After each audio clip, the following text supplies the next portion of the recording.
So without further ado, I'd like to welcome you, Dr. Peterson. What the hell do you think you're going to do with the few hours you have as a manager that's going to help people whose whole lives are messed up straighten themselves out? A psychopath is a parasitical predator. They'll use you for their own purposes, and they'll do everything they can to make what's yours theirs. You do not want those people in your organization. Hi, my name's Brett Kelly, the founder and CEO of Kelly+Partners Chartered Accountants. Last Sunday, on the 4th of December, we had the extraordinary opportunity to host Dr. Jordan B. Peterson in Sydney with just 20 guests and ask him specifically focused questions about his experience with driving business performance. Dr. Peterson's a clinical psychologist, the author of the two largest selling non-fiction books in the world in the last 2 years, selling more than 8 million copies. He's a sought-after podcast guest because of his wide-ranging, deep intellect and his learnedness in general, together with his clinical experience. He's become a worldwide phenomenon through his Joe Rogan appearances that have garnered more than 50 million views, and here in Australia, across 5 sold-out shows to thousands of people, he's made an impact encouraging people to better themselves and to commit to lifelong learning. Now for me, that's been my own journey of meeting amazing people and just being inspired by their drive, by their commitment to invest in themselves, to become the best that they can be, to make a difference to other people. In this episode, as a business owner and as clients of Kelly+Partners who view this, you'll see some real insights from one of the world's great minds into how you can improve your own business's performance. I think it's a very unique interview for that reason. Dr. Peterson shares that he's now generating $2 million a month out of his business and reinvesting to take his message to the world. In the past, as an academic at Harvard, he was paid about $140,000 a year. So there's a business story. At Kelly+Partners, we want to make private business owners better off, and that means healthier, wealthier and wiser. And I think your time in this episode with Dr. Peterson will certainly make you wiser. It certainly, in my view, has helped me grow, learn and develop. We're very fortunate to have Dr. Jordan Peterson with us today, so it's going to be a wonderful, wonderful event. The key thing was, before we do bring Dr. Peterson and Brett up to the stage, I'd like to invite Audrey and Saya to come up, please.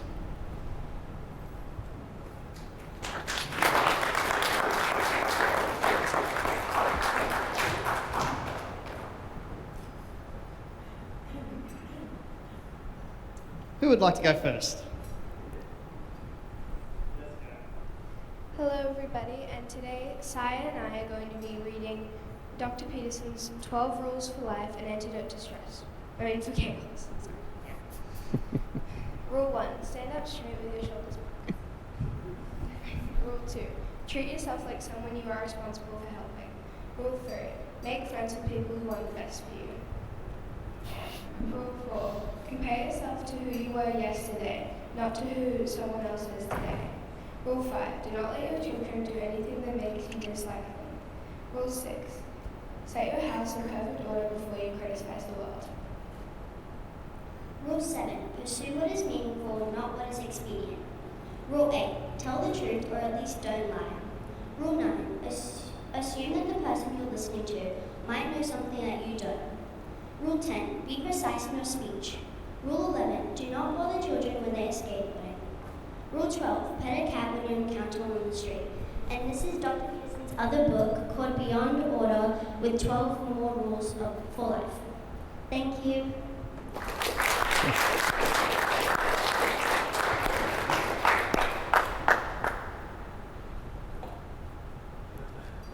A little bit about Dr. Peterson.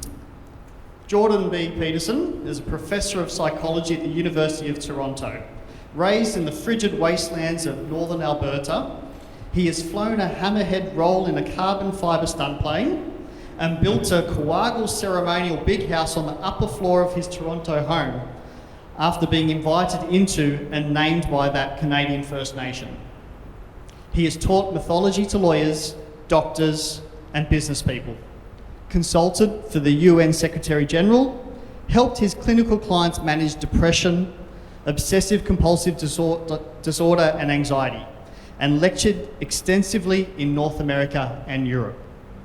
With his students and colleagues, Dr. Peterson has published over 100 scientific papers, and his book, Maps of Meaning, revolutionised the psychology of religion. Formerly a professor at Harvard University, he was nominated for his prestigious Levinson Teaching Prize. Without further ado, I'd like to bring to the stage Brett Kelly and Dr. Jordan Peterson. Thank you. There you go. Thank you. There you go. Terrific.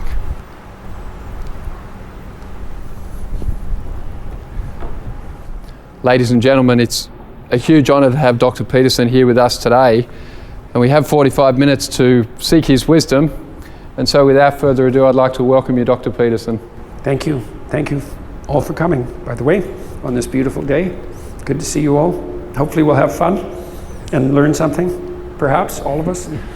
Terrific. Now, I hope we've got you on the most magnificent Sydney day in the most beautiful room and with the most beautiful guests. And without further ado, I'd like to start at the beginning, which is always a good place to start. I looked through your website and we've extensively reviewed all of your material for many years now. And I'd like to start with just a light warm-up question. Why do we exist?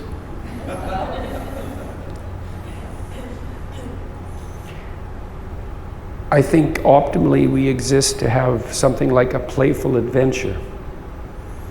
And I use those two terms. I have specific reasons for using those terms. Now, it's easy to think that our existence is pointless. That's one conclusion. Another is to think that the antidote to pointlessness is something like an impulsive hedonism. Neither of those propositions prove to be of much merit. To be nihilistic and hopeless means that you're anxious and unable to experience any enthusiasm or joy, and that seems like a bad solution. And to fall prey to the temptations of hedonic pleasure means that you'll end up using other people instrumentally and that you'll betray yourself. So that seems like a pretty counterproductive way of going about things. You could imagine perhaps instead that what you want is security, but I would say in some real sense that's what you want if you're a well-tended infant, and that if someone merely provided you with all the security that you could tolerate, you would, as Dostoevsky pointed out, you'd go mad just to break the security so that something interesting could happen. And so I think instead we're built for adventure, right? We're built for an optimal challenge. It's partly why we like to play, because in play you find an optimal challenge. It's almost like the definition of play.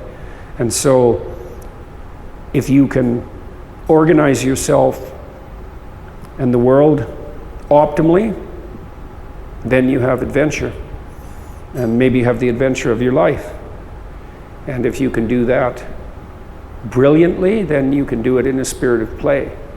And then that's what you need and want. So, yep, that seems to be about right for that. Now, you've been married to Tammy, I think, for more than 30 years, and you've got a son and a daughter, Michaela and Julian. How did you find Tammy, and what has been the role of your marriage and your family in making you the person you are today? Well, Tammy was a childhood friend of mine. My family moved to this small town in northern Alberta in 1968, I think, maybe 1970. I was 8 years old. We moved from another small town, and she lived across the street from me, and we became friends when we were children, and we spent quite a bit of time playing together. We spent less time together when we hit adolescence. You know, girls mature faster, and so that made a difference. But I stayed in contact with her when I was a young adult, especially around Christmas, she'd moved to Montreal, it's a long ways away from Alberta where I was. And but we'd been friends, since we were little kids.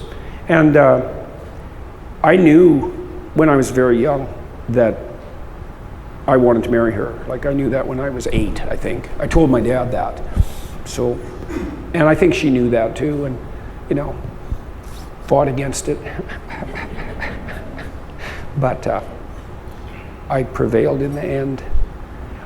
The role? Well, I don't think there isn't anything that's been more important in my life, I wouldn't say, than my marriage and my kids. Both of those, for sure. I had a great career. I still have a great career. Yeah. But, I suppose the pinnacle in some sense of my academic career was the time I spent teaching at Harvard. That was great. I liked to be at the University of Toronto too, but Harvard was a better institution. The students at both places were good, but Harvard was definitely a superior institution. And I really liked being in New England. It was really challenging and a privilege to be there as well. But I spent all the time pretty much that I wasn't working with my kids. And I loved being with my kids. For me, and was still the case with my kids, I would rather be with them than anyone else, really. And that was certainly true when they were little. I mean, why wouldn't you want to be with little kids? They're ridiculously fun if you provide them with a modicum of direction and discipline, then they're more entertaining to be around than anyone else. So why wouldn't you want to do that? And Tammy's a very good mother and got along with our kids very well and was a good partner in disciplined play with the kids. And so we had a very good time with our kids. And it got rough eventually because my daughter became extremely ill for like 2 decades. It was brutal, but we got through that amazingly enough and learned a lot doing that too, at some real cost. And then my marriage, I'm fortunate in my marriage. I really love my wife a lot, more now I think even than before, which is quite something because I loved her quite a bit to begin with. And I can really trust her. We swore when we first got married that, one of the things I suggested to her was that we were going to found our relationship on truth, period. Because I'd learned a fair bit by the time I got married, and I said we're not going to lie to each other, that's the deal here, and so come what may. And she really has lived up to that and done her best to be honest in her actions and her speech. And that's a great advantage to have someone around that you can trust, especially when the going gets rough and everything's uncertain. Man, if you have uncertainty in your relationship, when the tide rises and the wind blows, you're really going to be in trouble because you're already in trouble. And to have that uncertainty in your relationship, that might just be more trouble than you can stand. When the going gets real rough, that was certainly the case when my daughter was so ill. And then my wife got very ill, and so did I. And if our relationship hadn't been solid, neither of us, I don't think none of the 3 of us would have lived, I don't think. And it would have been a pretty brutal death too. So it's really something to have that foundation in place. And I've been fortunate to have that. And that's, partly the grace of God that you're fortunate enough to find someone that you're really attracted to first, because that doesn't happen to everybody. And then often the attraction isn't necessarily returned, so you need that too. Yeah. And then for that to also make itself manifest in a reliable manner, that's pretty damn fortunate if you can manage all 3 of those things. And I've been very fortunate in that regard. And my wife is one of the things that characterizes her. She's always up for an adventure, and that's a good thing because our life is very complicated and has taken a lot of extremely unexpected turns. I mean, that's the case for people's lives in general, but it's been particularly the case for us in the last 6 years. But she's done everything necessary to make the transformations necessary to adjust to the new circumstances, and I think she's done that brilliantly.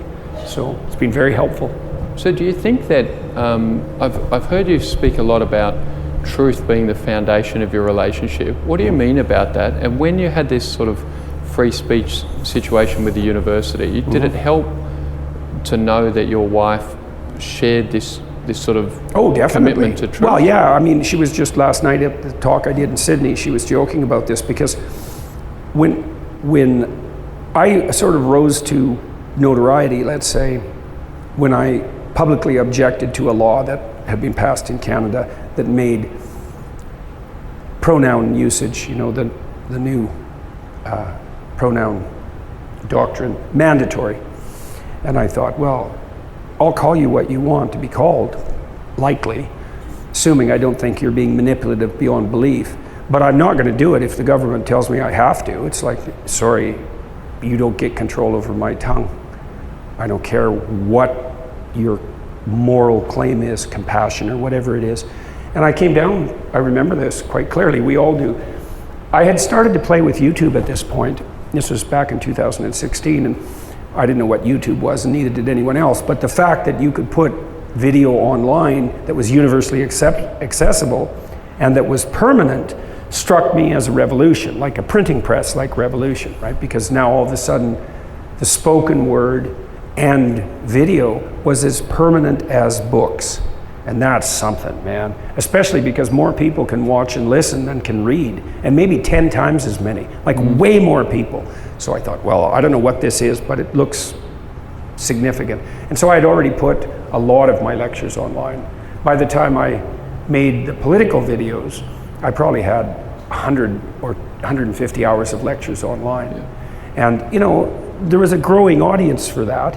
And I had attracted the interest of a local TV station by that point. Do you have a public television station in Australia? Is it ABC? Yeah. Yeah, and so that's the Australian Broadcasting Corporation. It's like the Canadian Broadcasting Corporation. That's sort of like PBS.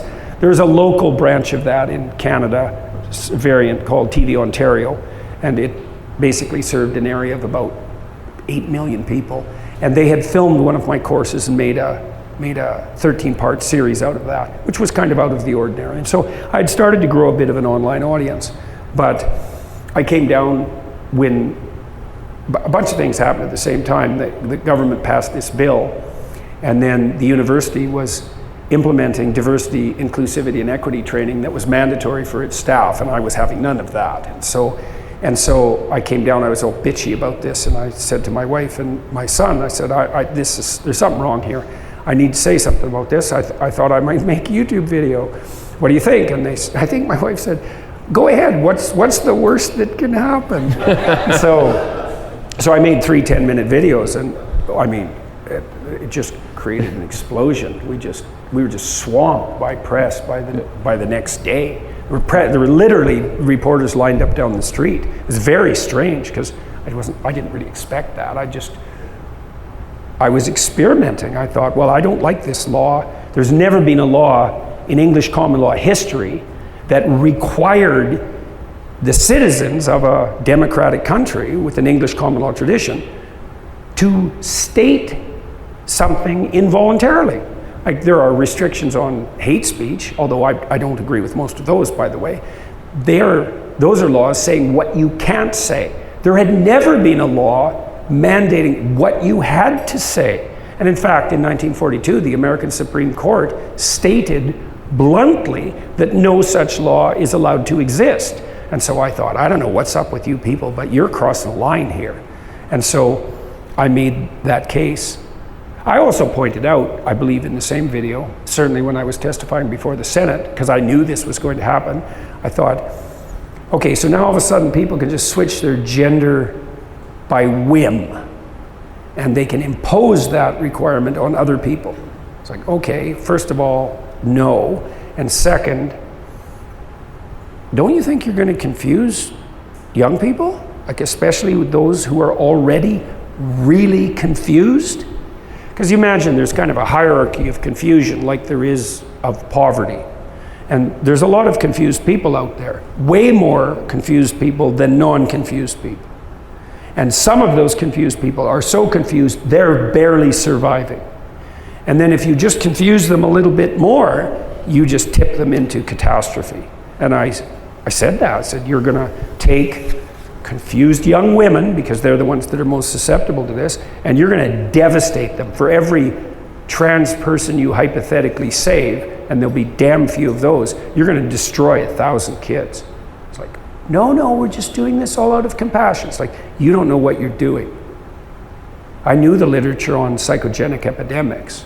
There have been psychogenic epidemics that have been tracked back 300 years.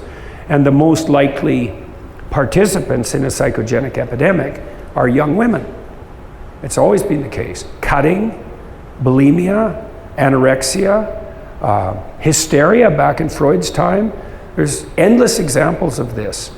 And whole populations can fall prey to it. The whole of North America fell prey to a psychogenic epidemic in the 80s, 70s, 80s, when women started putting children, when families started putting their children in daycare en masse. There was a collective delusion about satanic child sacrifice going on in daycares.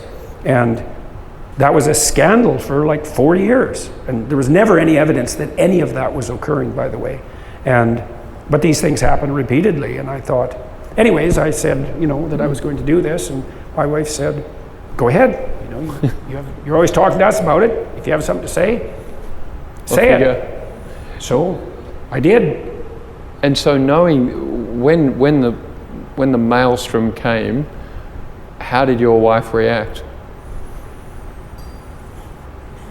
Well, she played it day by day and tried to do, what does she say, the next right thing. It's very chaotic when that sort of thing happens, and you shrink your time frame, and you try to put one foot in front of the other the right way, and to be careful, and we've been doing that ever since.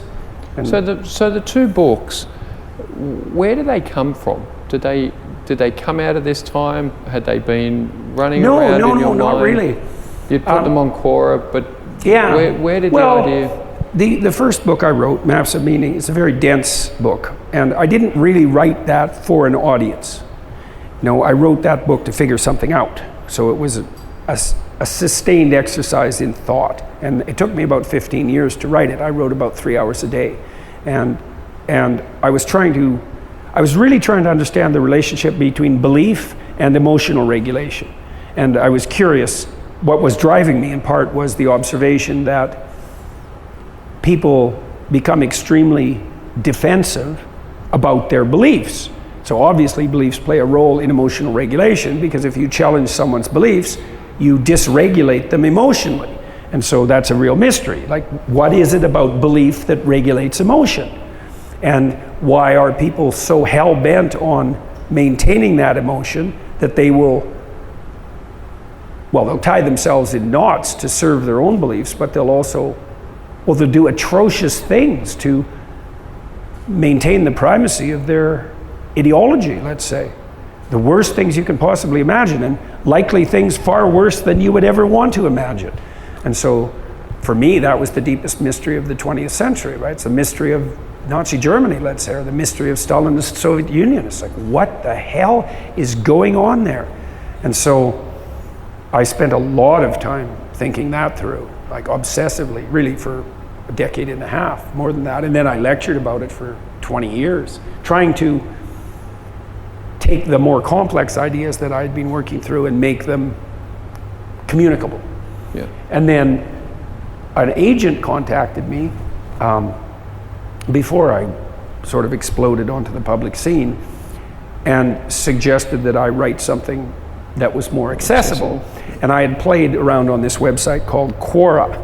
And Quora is a website where anybody can ask any question and anyone can answer, and then people vote up both the questions and the answers. And I answered about 50 questions on Quora, and one of them was disproportionately attended to. Typical Pareto distribution. Most of my answers didn't get much attention at all, 0, let's say.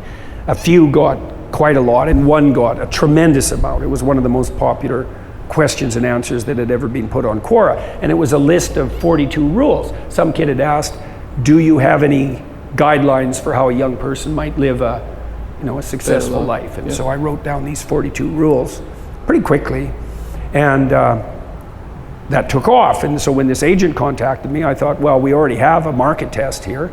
For some reason, this list of rules attracted people's attention.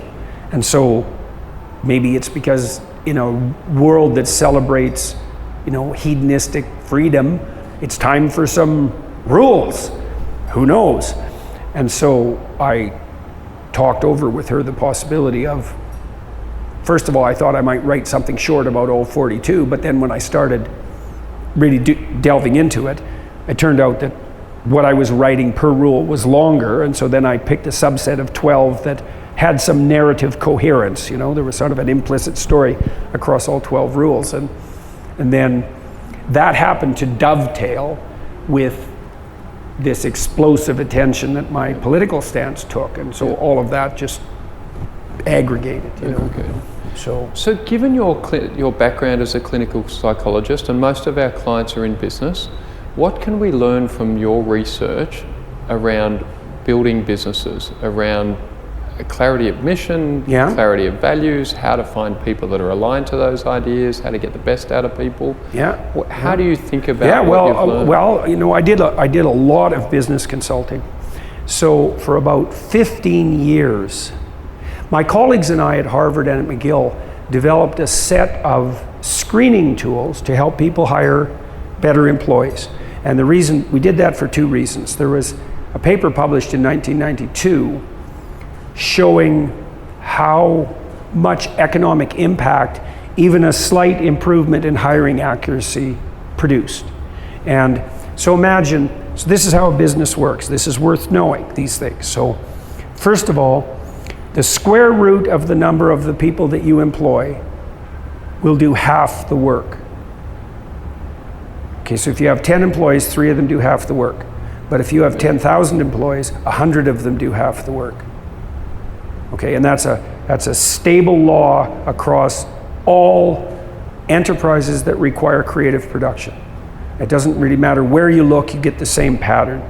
So for example, 5 classical composers composed 95% of the classical repertoire. Then if you look at their music, of those 5 composers, 5% of their music is what's played 95% of the time. And that's true. It's like a tiny proportion of authors dominate the bestseller lists. A tiny number of recording artists sell all the records. A tiny number of planets have all the mass. A tiny number of rivers have all the water. This is something built into the structure of reality itself, deeply. And what that implies on the business front is that if you can tilt your hiring so that it's more accurate, so that you hire a few more of those hyper-productive people, the return on investment is overwhelming.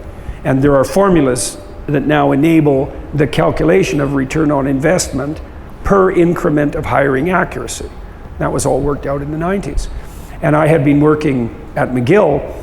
We built batteries of cognitive tests that tested technically prefrontal cortical ability, which is something like long-term strategic abstract capacity. We built a battery to assess that. We were studying aggressive kids. We were trying to see if they had decrements in abstract cognition. But once we built the tests, I thought, well, we could computerize those. We could try to use them to assess normative performance. So we assessed performance of university students at Harvard and the University of Toronto, and then business people, both employees, line workers, and managerial staff, to see if we could predict their performance. And we could predict it quite accurately with the neuropsych tests and with personality tests. So the best predictor for managerial competence, by the way, on the personality front is the trait conscientiousness.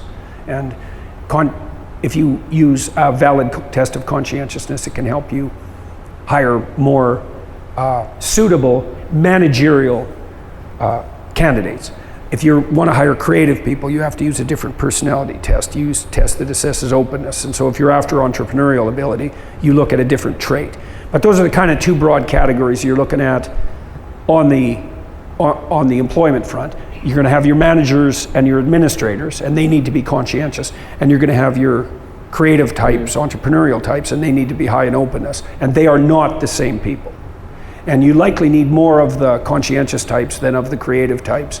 But 0 creative types is a bad idea, because the conscientious people can march down the same path effectively, but they're not any good at pivoting.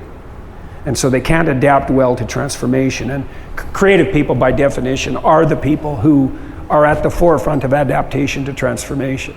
Anyways, we put together this battery of tests, and I had these formulas laid out to show how valuable they were economically. And then we went on the road, my partners and I, for like 10 years, talking to mostly middle managers across the United States, trying to sell these tests. And that just went nowhere. It was just, and I learned a bunch of reasons why. There were a whole bunch of reasons why. It wasn't obvious at all that corporations wanted to hire better people. You might think, well, of course they do. It's like, don't be so sure. And then we also found out frequently corporations were organized so that the people who were hiring were only punished if they spent money and not rewarded if they hired better people, because the rewards would actually go to other portions of the corporation. They'd get punished on the expense side, and they wouldn't get rewarded on the productivity side. So that just killed us stone dead, because we were asking the middle managers, will you take a risk on this new test, be punished for your audacity in taking a risk, be punished because you're increasing the cost of employee evaluation, even though it was trivial, and not be rewarded for producing an increment in productivity. Yeah. So that just didn't work. There was a bunch of other reasons it didn't work as well. But we kept being asked, is there anything we can do? You say we should hire better employees. It's like, yes, you should. Is there anything we can do with the employees we already have who aren't performing very well? And my answer to that for a long time was, what the hell do you think you're going to do with the few hours you have as a manager that's going to help people whose whole lives are messed up straighten themselves out? There isn't a hope in hell you can do that. You can barely do that if you're a clinician and you have the dedicated time for it and the people want to change. So probably you're just not, and you know, there's a great managerial rule of thumb. Spend all your time with your most productive people. It's exactly the opposite of what most managers do, because they're so consumed by the small minority of problematic troublemakers that they spend all their time on that. That's exactly the opposite of what you should do. And you can tell that by what Elon Musk just did to Twitter. It's like, just fire 3/4 of the people. Nothing happened. The company just worked more efficiently. And he's very good at that sort of thing. And it sounds heartless, and there's an element of heartlessness to it. But anyways, I went back to the drawing board. I kept thinking, well, these companies, I'm trying to sell this screening tool, and that's going nowhere. But they keep saying, we need an intervention for the people who aren't doing well. And I thought, well, that's what the market is pointing to. So I went back with my colleagues and we scoured the literature to find out if we could produce an intervention that was cheap, scalable, required no infrastructure, required no employees on our part, that did no harm, and that had documented effectiveness. And we found a conjunction of two literatures that enabled us to move forward on that. So I built this program with my colleagues. The most relevant part of it is a program called Future Authoring, most relevant to people who are business oriented. And what it does is there's a literature on goal setting that was developed in the business schools, and it's an empirically robust literature, and shows that if you get people to write out their goals, they become more productive. And there's another literature on the clinical side that shows that if you get people to write about uncertainty, and that could be uncertainty about their future, that they become less anxious and more physically healthy. And so we just brought those literatures together, and I built this program called Future Authoring that helps people write out a vision for their life. And so I'll just go through it very quickly. It asks you to imagine yourself 5 years down the road. Okay, so this is the deal. You can have what you need and want, but you have to specify it. And so how do you start specifying that? It's like, well, just don't get too obsessive about it to begin with. Just ask yourself, imagine yourself in 5 years. Okay, you get to have what you need and want. Imagine you're being sensible about it and you're treating yourself properly.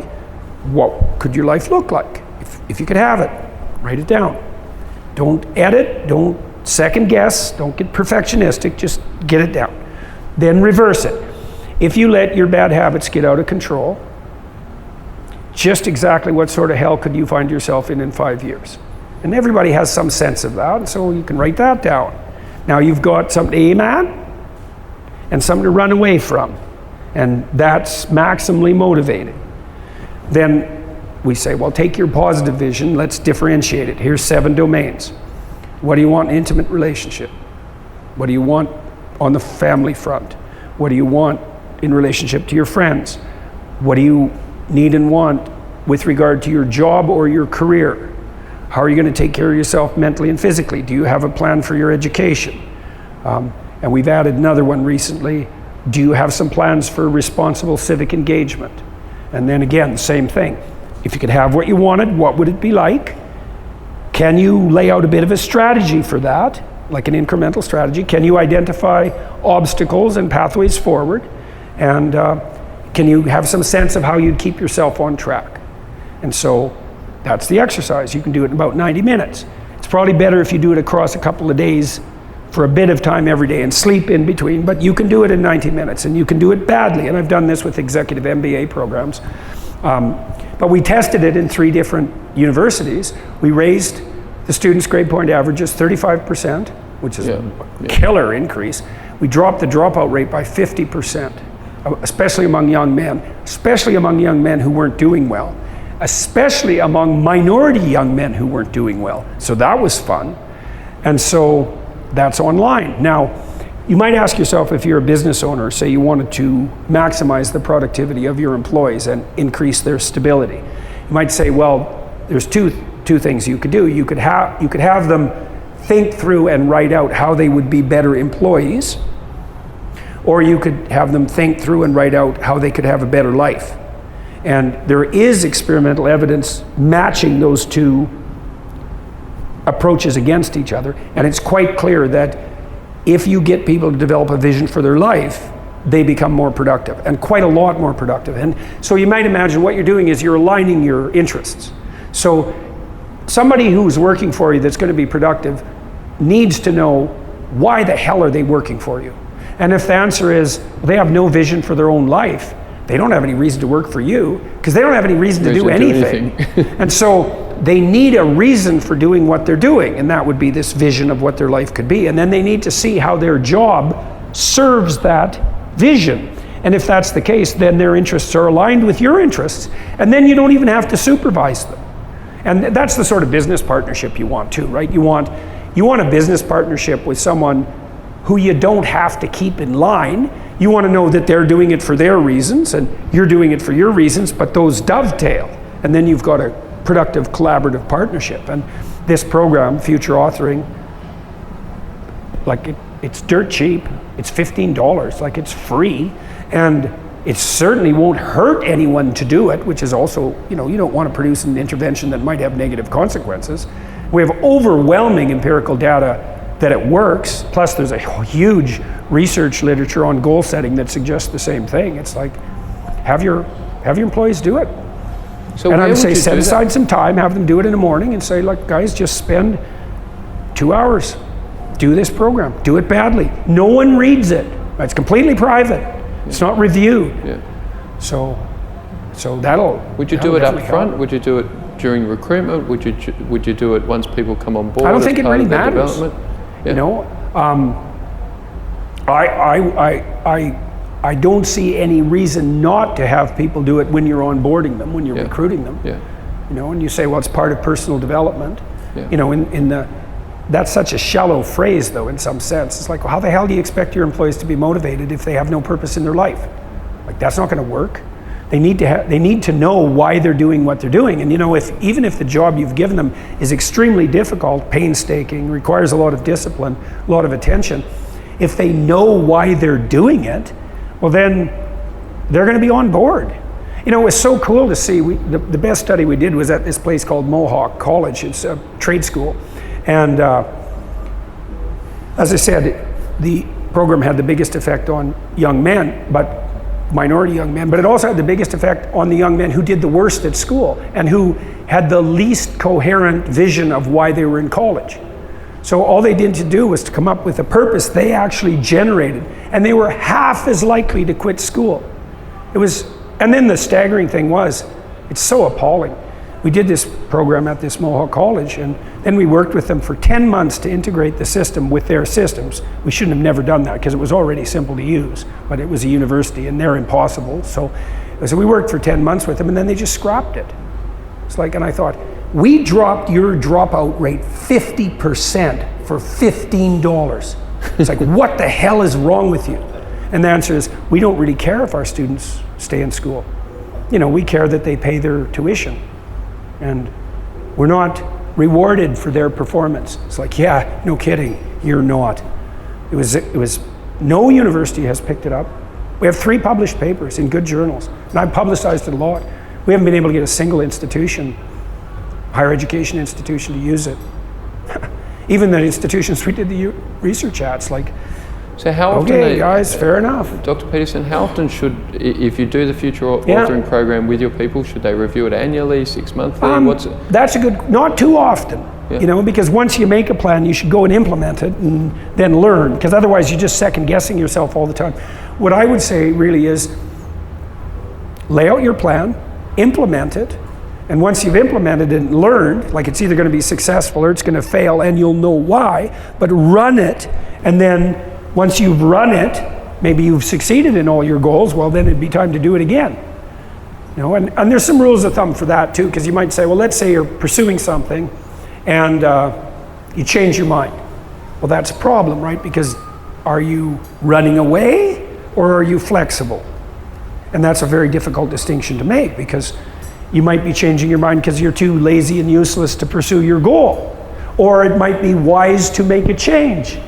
And so you got to ask, well, how do you protect yourself against your own foolishness? And one rule, and I use this with my clients, is you can change your strategy, but the next thing you do has to be at least as difficult or more so, so that you know you're not just, you know, taking the easy way out. And so that's kind of a good rule of thumb here too, is stick with your damn plan. Well, I need to change. It's like, okay, but don't take a shortcut, right? Don't entice yourself into taking a shortcut. And so, and you might say, well, how do I know my plan is good? It's like, well, you don't, and it isn't. You're not going to make a perfect plan. It's going to be full of mistakes, but you don't know what the mistakes are. But the thing is, if you implement the plan, you will know what the mistakes are exactly. And then the next plan you make will be better. And you see this with successful entrepreneurs, right? Because most entrepreneurs who are successful have failed cataclysmically a number of times. But they don't quit, and they've learned, and the failure actually teaches them. It's not abstract, the failure anymore. Like when we were out selling these selection tests, we eventually partnered with a company in California that created 5,000 businesses with these tests. So we had a spectacular success in one domain. But overall, the whole process was based on assumptions that weren't true. I thought, for example, that I could go talk to middle managers using statistical evidence on the economic level, and that would work as a sales tactic. Like, that was 100% wrong. That isn't how middle managers make purchasing decisions. They're not capable generally of analyzing a statistical argument. They make business arrangements based on personal relationship almost entirely. And so I had no idea that that was the case, because in universities, you know, universities have their problems, but academics who are credible do analyze each other's ideas technically, kind of like engineers do. That isn't how middle managers and corporations work, not even a little bit.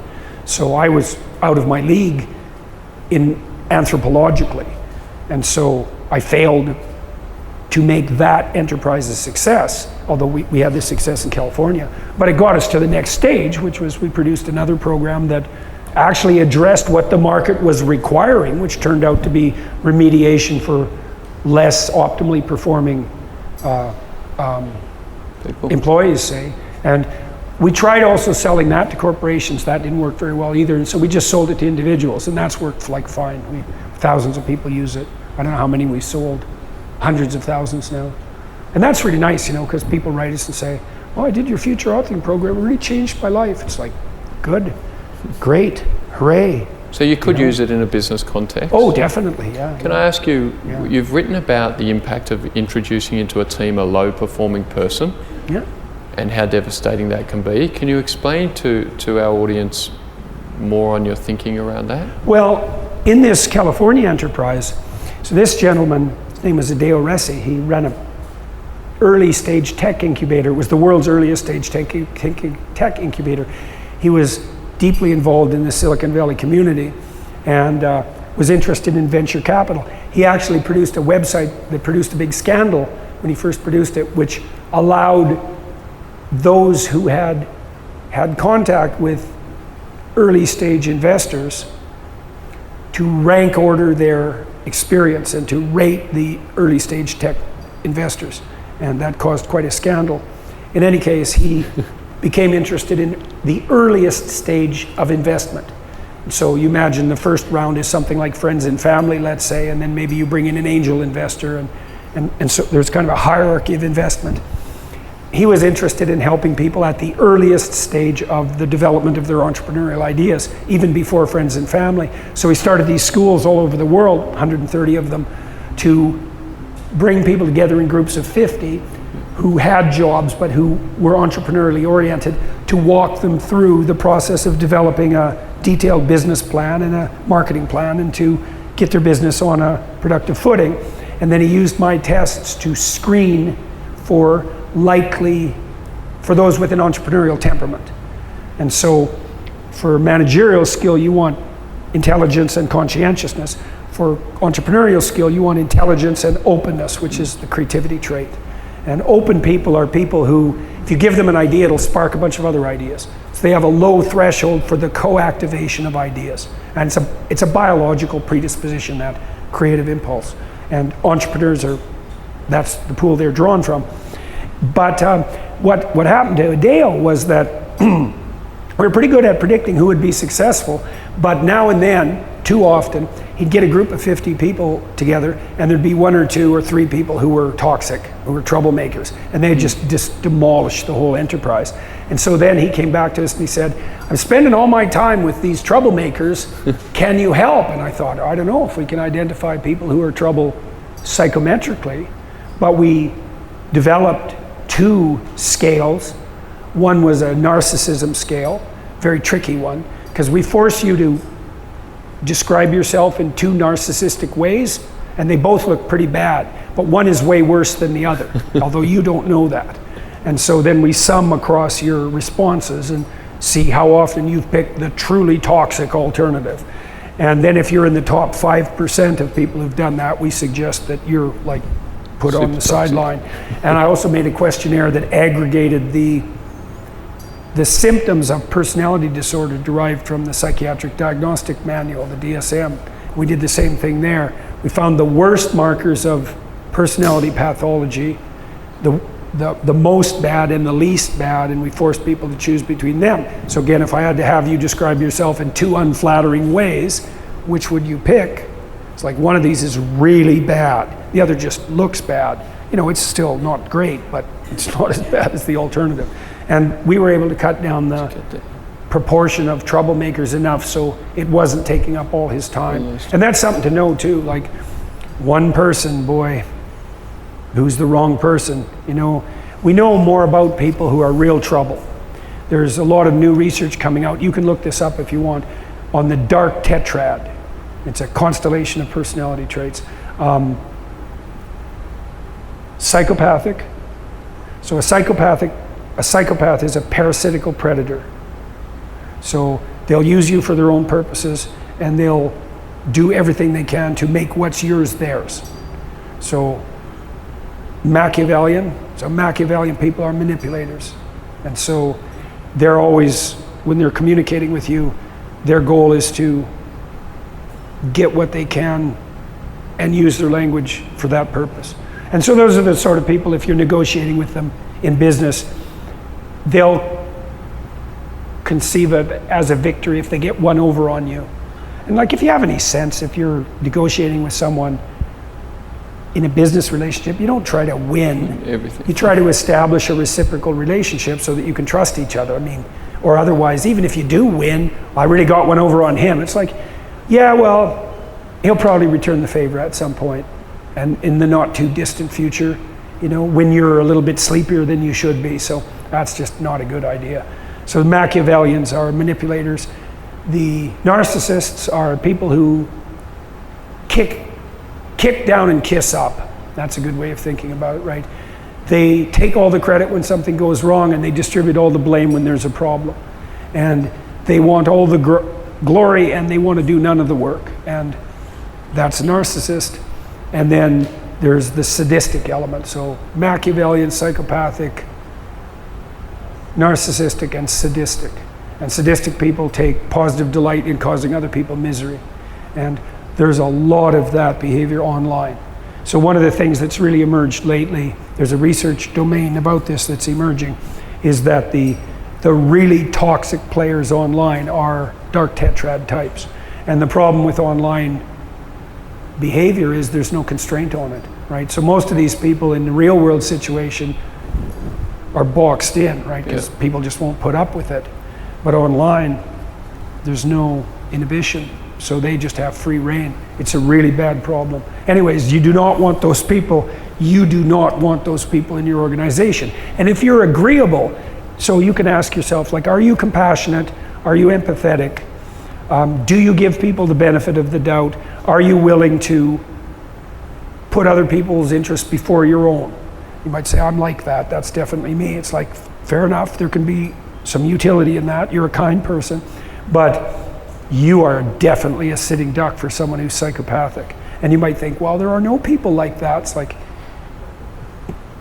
don't fool yourself. If you don't think there are people like that, that's just because you haven't had the misfortune of being tangled up with someone like that.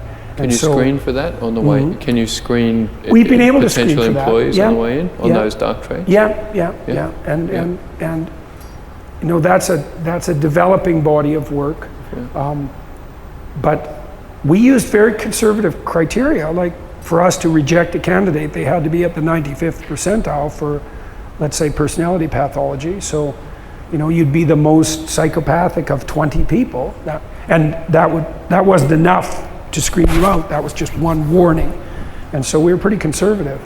But, you know, just a few people like that, oh man, you get someone like that tangled up next to you, especially if they're willing to destroy their own lives to burn you down. And there are lots of people like that. You're in such trouble, man. So it's important for a business to make sure that, for the sake of our own team members, that we don't bring people into a business like that. Do you think businesses take that seriously enough, the well-being of their It's hard to take people? it seriously enough because it's relatively rare, right? So, you know, the idea that you might have that you can trust most people, it's like, yeah, that's true. And it's good that you can trust most people. And there's a courageous element to that in trust, but it's not completely true, right? You still have to keep your eyes open. And it's the death of many companies to get a few people like that Get the wrong people. and get tangled up. No, They'll just take up all your time, you know.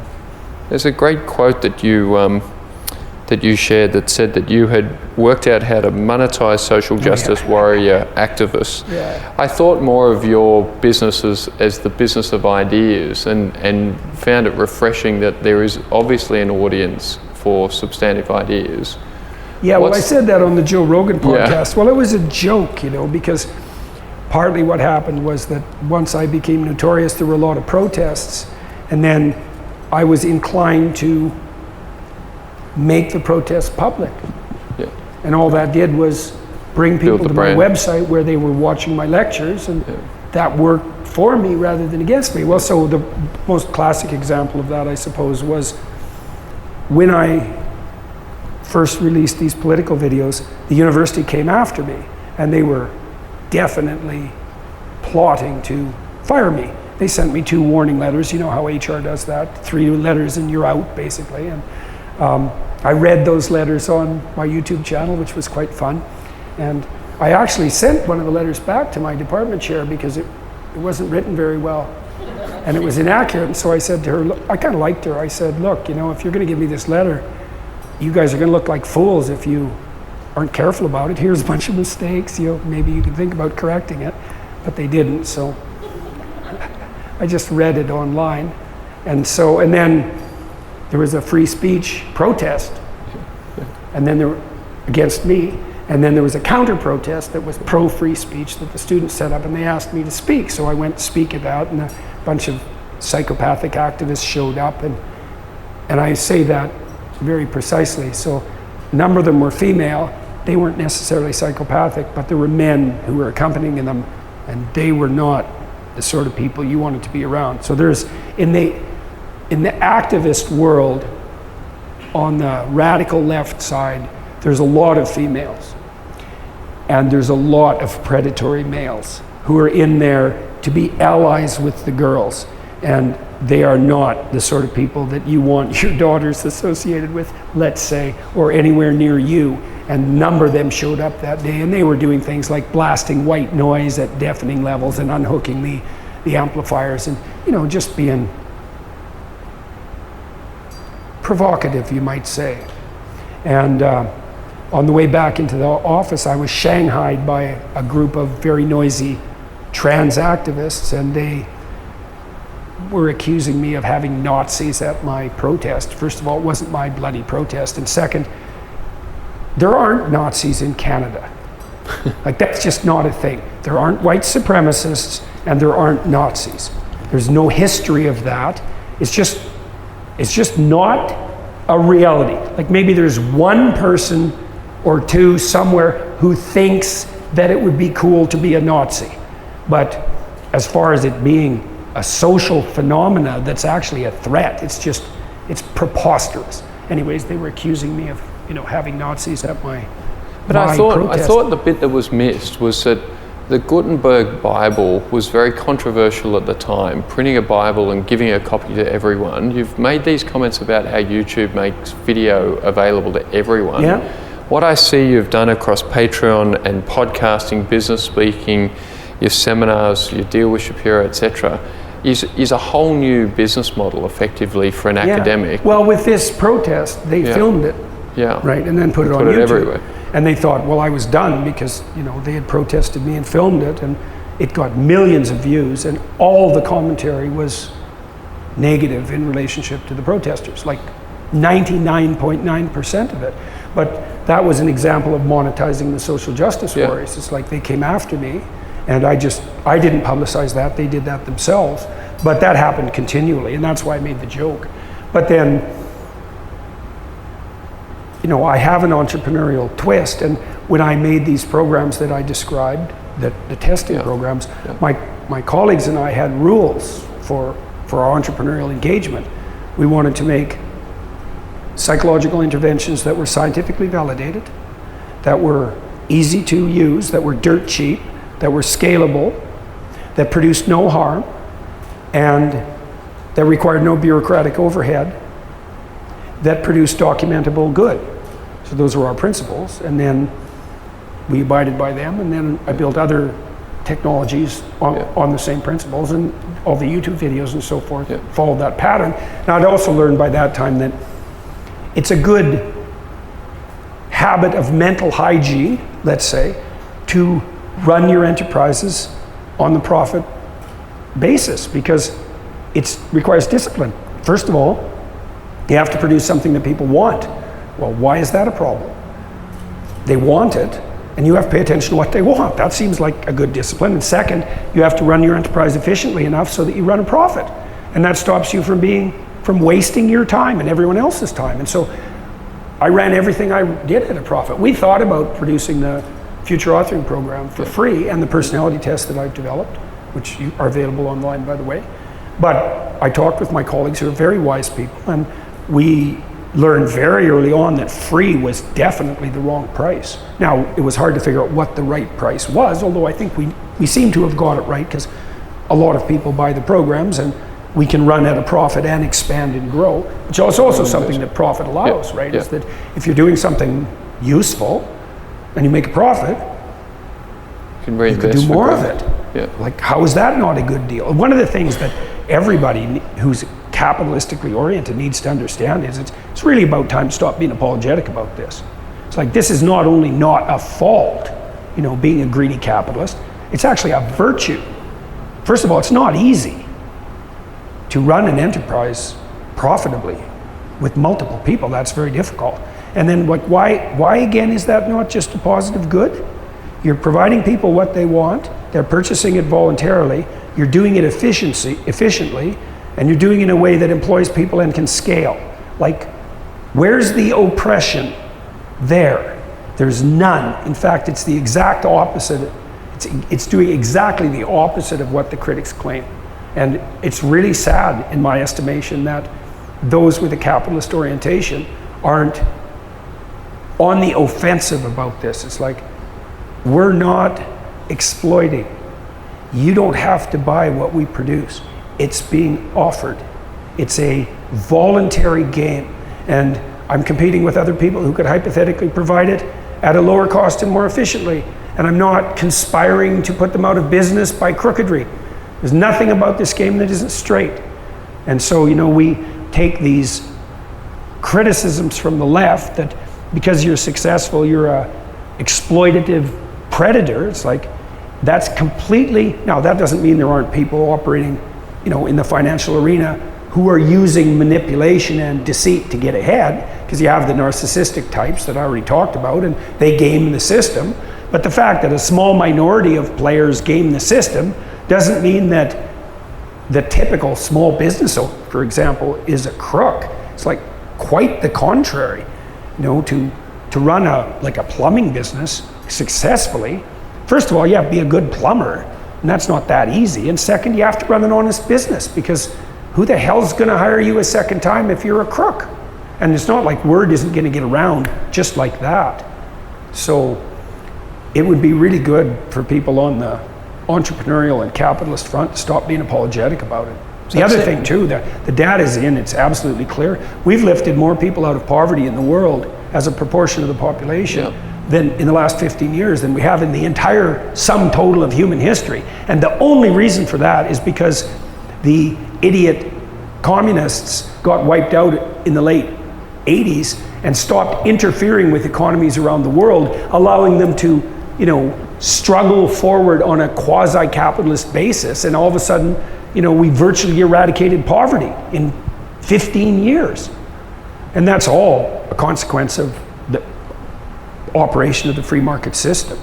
So if you're a friend of the poor, then, especially the absolutely poor, rather than the relatively poor, then it's absolutely crystal clear that there's no faster pathway to prosperity than through something approximating a free market system. Even the bloody Chinese Communist Party figured that out, and they're about as impossible to teach as anybody you could ever imagine. And even they got the idea eventually, and look what happened. It's like in no time flat. Chinese people become twice as rich every 7 years. That's their current rate of economic development. It's just, now, given what's happening now, it doesn't look like they're going to be able to sustain that, but for a few generations, that was their doubling rate. It's a miracle, and a great thing. And that's all obviously because they lifted some of the constraints off their people. So sex, politics and religion used to be taboos. Today money, I think, is the last taboo, and there's a lot of envy around. yeah, that's true. I heard you describe a few years back the sort of money you're making, but you didn't share how much you got paid when you were at Harvard as a professor or Toronto as a professor. Oh, you don't get paid much as a professor. What do they pay a professor? When I was at Harvard, I barely made enough money to live in New England. I mean, my wife and I couldn't even buy magazines. Like, I had a car that was so old that 2 weeks after I sold it, the doors fell off. I mean, it was ancient. We were there in 1993. Yep. And so what was your last salary? It was 25 years old, and it was just a disaster. What was your last salary in Toronto? 140 probably. So you're on 140,000 as a professor, a learned man. Yeah. What do the numbers look like now? Oh. And is that part of the pushback you get from academics generally? Well, a lot of the pushback that business people get from academics is pure envy. The academics are all pissed off because if they were in the private sector at their level of competence, they would be making 10 times as much money. Yeah. And so that irritates them. Yeah. And so they have an anti-business ethos that they think is a consequence of their moral virtue, and it's not. And I saw this repeatedly. A lot of my colleagues in the psych department were always mad at me because I was working with the business school. It's like what the hell's with you people? You think the business school is evil? It's like, what is wrong with you? That's preposterous. But a huge part of that was just straight envy. So how does it look now? I had Patreon 80,000 a month, 200,000 from your businesses. Can you share how big the business has grown? Let's see. What are we generating a month? Oh, it would be in 2 million probably, something like that. It's a massive accomplishment. So far, so good. We're hoping it'll grow much beyond that. We'll see. We were investing most of it back into additional into growth. Enterprises. So where do you see the business growing? I see the academy that you're building out, the Daily Wire deal that you've done. If you were doing your own future authoring... And this essay, I built this app with my son called Essay. Yeah, which looks amazing. It's a great writing program. If you're interested in learning to write, it doesn't matter what you're writing, even emails, because you want to craft your writing precisely. We built a program we have 3 patents on it, so that's been fun. But what's the future authoring like? If you're Jordan Peterson doing your future authoring, you're 60 odd now, 20 years time, if you can build this enterprise, well, what's the 5-year look like? I've started an enterprise in the UK, which I hope will be an international consortium of centrist liberals and conservatives aimed at formulating a vision for on the international landscape that's an alternative to the globalist utopian visions that are being foisted on us now. And we have a couple of different propositions that we're putting forward as uniting elements of vision. One of them is on the energy front. The rule is, what are we aiming at?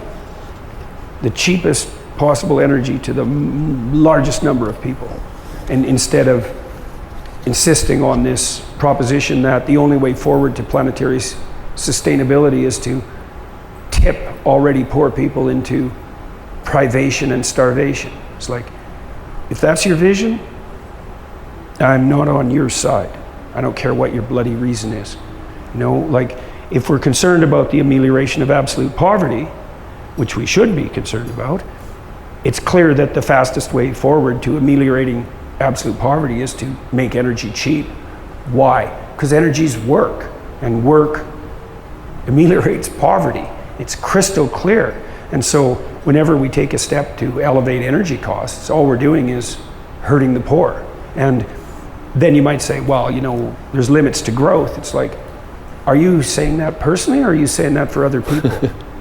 Because most of the people I've heard talk about limits to growth, they're not setting their thermostats at 62 degrees and watching grandma freeze. So that's one thing we're working on. We're going to have a conference next year to bring people together around not a very tightly defined vision, but that's one of the elements. And I have a new book that I'm working on, which is 12 Rules for Money. It's called We Who Wrestle with God, this book, and it's an evaluation. In part, it's an evaluation of the characterology of the biblical corpus. And it's an attempt to explain. Genesis, you're doing Exodus? I'm walking through the whole Old Testament in this book, trying to explain what the stories are attempting to communicate and why, and trying to provide a model of belief that circumvents the science-religion antagonism, which I think is completely not only unnecessary but misguided. Not really. So I'm very excited about that. I think this is a killer book. It's amazing. Now I'm conscious of your time. I'm absolutely blown away that you made the time for us today. Thank you. I'd like to ask you, Warren Buffett, who's a great hero of mine, says that the most important thing in the end is to be loved by those that you want to love you. What, from your point of view, is the most important thing at the end? Well, I think the thing that I found most gratifying, I suppose, and I would say this is true for my wife as well, who's accompanying me on all of this, is that I've been able to serve as a spirit of encouragement. And that's what people say. They come and talk to me and on the streets, and where all the encounters I have are positive, by the way, which isn't what you'd expect if you just knew of me, say, virtually. People tell me all the time that they found my work, and then my work draws on the ideas of great clinicians and great thinkers, so these ideas aren't unique to me. but people say, I've had the good fortune of being able to communicate them. People say, you know, I've been listening to your podcasts or your lectures and reading your books, whatever it might be, and I've implemented some of these ideas and things are way better. It's like, you know, I'm engaged, I'm married, I have children, I have a house, I have a job, I'm not in prison, I'm not addicted, I'm aiming up, I'm not hopeless, I'm not depressed, I'm not anxious. It's like, good, great, hooray. You know, I thought a long time ago, the left had this idea of long march through the institutions, right? And I thought, yeah, that's one way of going about it. There's a longer march through the individuals. Yeah. And so, you know, I'm a psychologist, and I think, you know, I believe that each person is made in the image of God. I believe that to be true. I think it's the truest proposition we have. And if that's true, then there isn't anything more valuable than the redemption of any given person. And I also believe that's true. Now it's strange, right? Because there's lots of people. And you might say, well, how, if there's 8 billion people, how can the redemption of a single person be the most important thing? My answer to that would be, well, I don't know enough about how the universe is constructed to understand exactly why that's true. But, you know, I read this is a very old idea, it's a very nice idea, that God is a circle whose circumference is nowhere and whose center is everywhere. And that's a very interesting vision of the structure of realities, right? There's multiple centers. Now, you know, we can't really conceive of an object with multiple centers, but there's lots of things we can't conceive of, but each of us is a center in some real sense. And I think each of us is a center of divine worth. That's how it looks to me. I think that if you conduct yourself in accordance with that doctrine, that people are pretty damn thrilled to be around you. And I think that when I communicate that to people and they take it to heart, their lives get better. And so for me, it's like, well, we'll see how far that can be extended. That's the mystery. And as far, I've talked this over with my wife a lot, and what we seem to be doing is exploring how far that can be extended and what the consequences might be. And amazing. Well, I want to thank Dr. Peterson for joining us today. I think of him as the great encourager, and I think that's an amazing thing to be. Now, often Dr. Peterson's time is quite serious. I'm always seen as a funny, light-hearted person myself, and so we had a little thing that we've rigged up here that I wanted Dr. Peterson to enjoy with us. Maybe we'll stand up and we'll see if we can get you to press our special buzzer that we, here we go, Dr. Peterson, here's your special, maybe press that and see what happens. All right. Here we go, 1, 2, 3. Oh yeah. Very nice. Very good, very good. Thank you. Thank you so much. Thank you so much, I really appreciate it. I'll give you these.